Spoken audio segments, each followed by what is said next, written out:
Welcome back to The Vocalist. Today we are listening to the band Slaughter. The song is called Fly to the Angels. Here we go.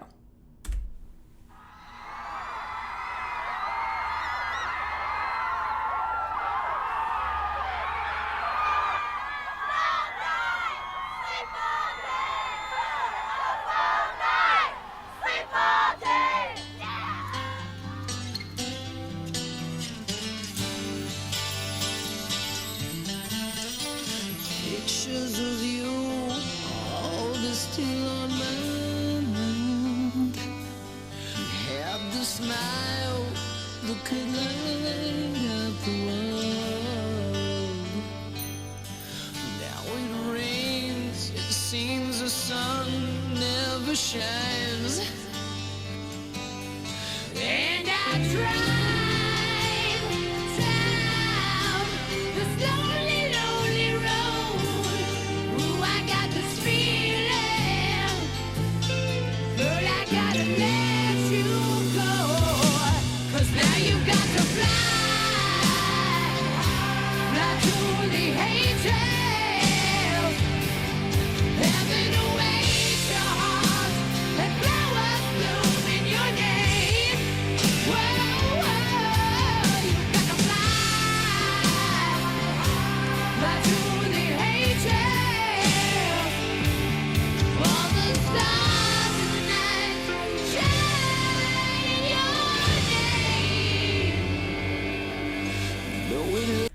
Okay, what an interesting voice.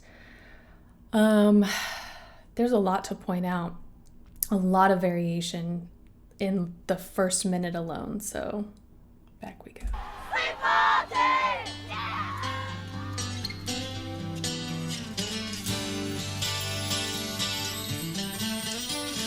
Pictures of you, all this still on my mind.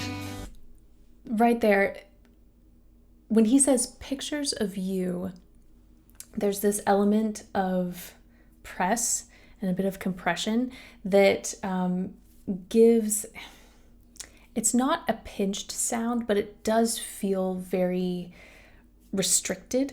And then when he sings My Mind, we hear a little bit more of that airflow, a little bit more of that velvety texture. You, all this still on my mind. One more time. Pictures of you, all this still on my mind. Aside from the two textures we heard that I already discussed, the really nice compressed sound and then that warmer velvety sound, he also incorporated a fry in the middle there. You, all this still on my mind. Have the smile. Then we get something that is so different when he sings. I think it's Had the Smile. On my mind. Have the smile. It's almost like you can hear the depression of the larynx there. It's a much deeper tone. It still feels very restricted, but you can hear the shift in color. That could light up the world. Now it rains, it seems the sun never shines. And I drive down this lonely, lonely road. Okay, this sound is so interesting to me. Obviously, it's higher in his range, but I'm also hearing something in the mix. I don't know if it's just reverb or if something else has been added to the vocals to give them this really distinct sound. And I drive. He pulls the sound so forward. You can hear how spread everything is.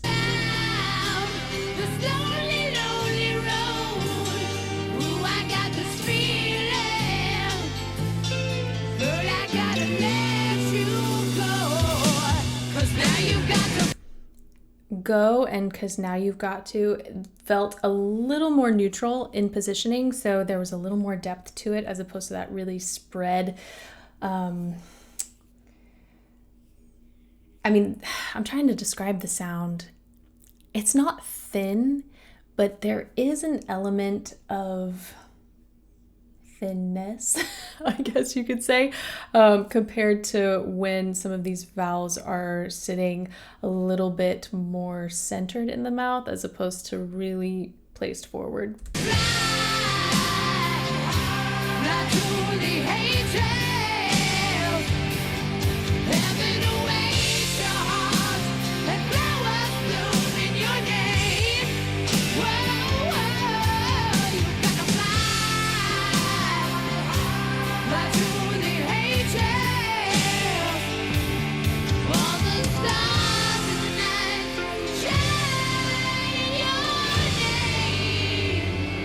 In terms of registration, it does sound like this is a very head dominant mix.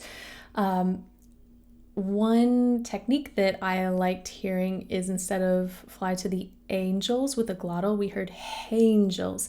And when you're in higher parts of your range, the tendency for a lot of singers is to utilize tension, which tension isn't inherently bad. It's just, is it preventing you from doing something more or doing something with more ease? So when you hear that H sound, as opposed to letting the chords just zip up right away and tighten, you get that added airflow, almost like if you incorporate a sigh into a word. It just helps to access more of that head dominant mix without tightening, without gripping and sort of reaching for the note.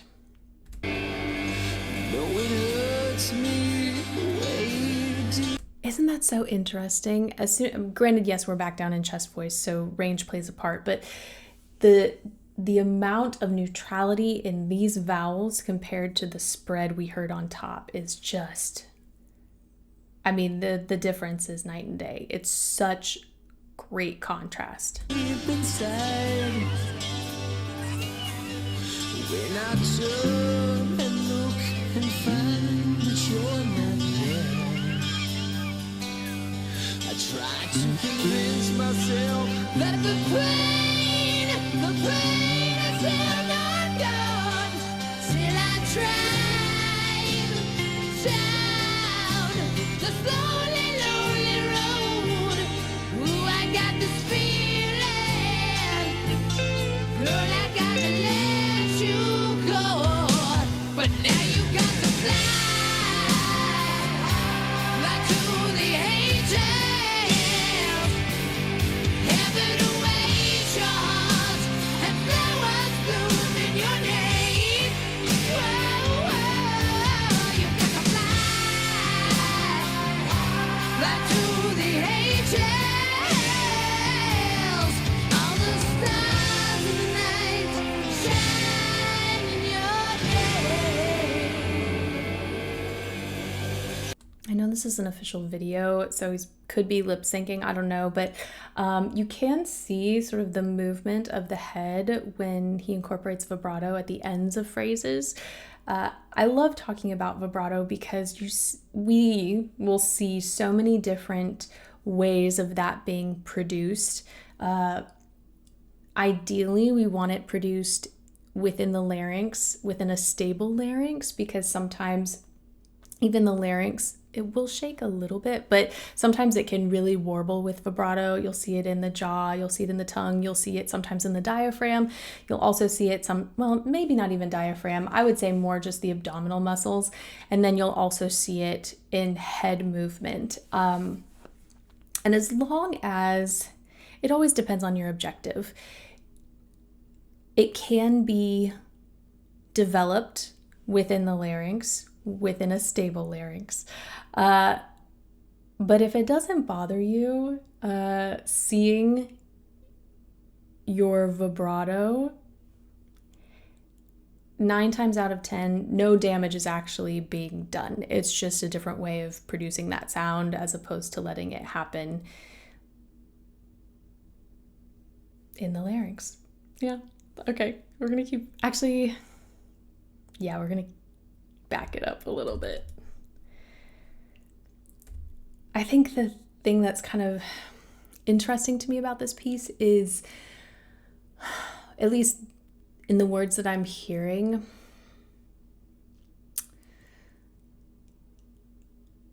we tend to hear a lot of songs of loss that are very much legato, very ballad in structure. And I think it's really beautiful and empowering in a sense to hear these words with this music, because it feels like there is something, yes, resolute, but also joyful. I don't know if that's the right word. I think sometimes we say goodbye with tears, and then sometimes we say goodbye in an encouraging way, and that's kind of what I'm getting from this entire piece.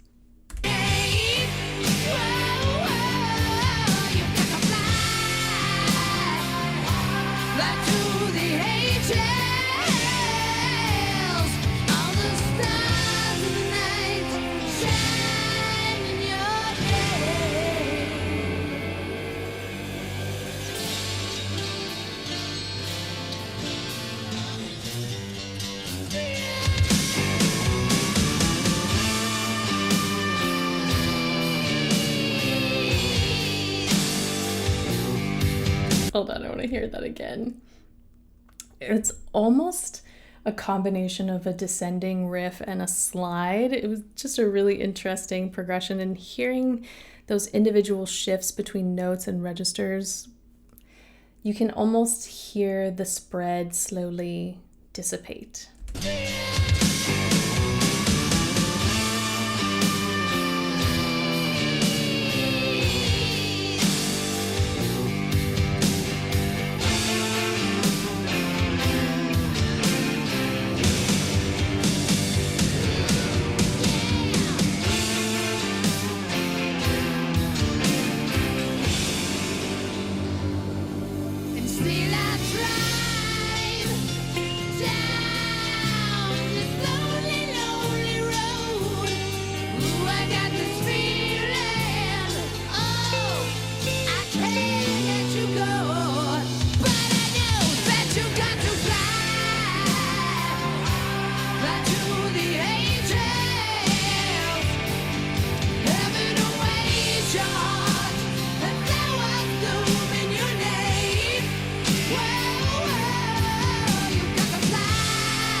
I know we're toward the end. Even in these oohs, there's this sort of whimpery quality. I'm so curious. I'll have to look up a live performance. Maybe not even of this song, but just of the band, because the vocals in this mix seem very subdued despite the intensity I'm seeing on screen. When I think of head dominant mix, we can kind of go in two directions. Sometimes singers use that to get the power and the presence that they want on those high notes without strain, but sometimes singers will use that to create something that takes that effortlessness to the extreme, so that even though we're seeing all this intensity on his face, it could just be because of the persona he wants to give and not because it has anything to do with needing to produce that muscle intensity to achieve these sounds. Hopefully that makes sense. So because it just, if I were to close my eyes, it just sounds so effortless. I'm curious just how effortless it really is for him. I don't know. Like I said, I'll find myself a live performance, but we'll finish out the rest of the song.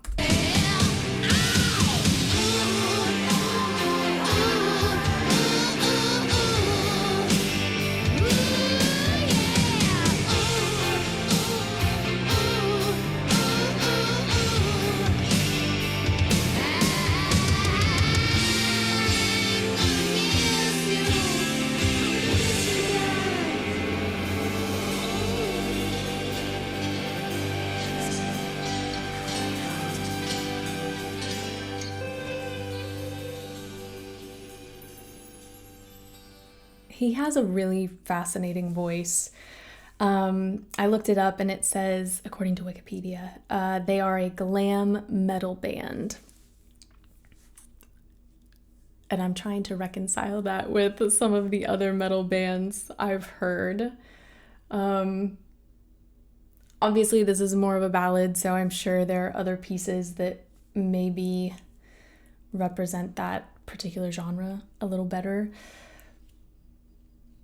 If you have recommendations for live performances that really showcase his vocals, please let me know, because there was something about the recording itself that the vocals sounded affected, and I don't know what it was exactly, or if they were at all. So that will be a fun discovery. But that is it for today. Thank you guys so much for this recommendation and for watching with me, and hopefully I will see you next time.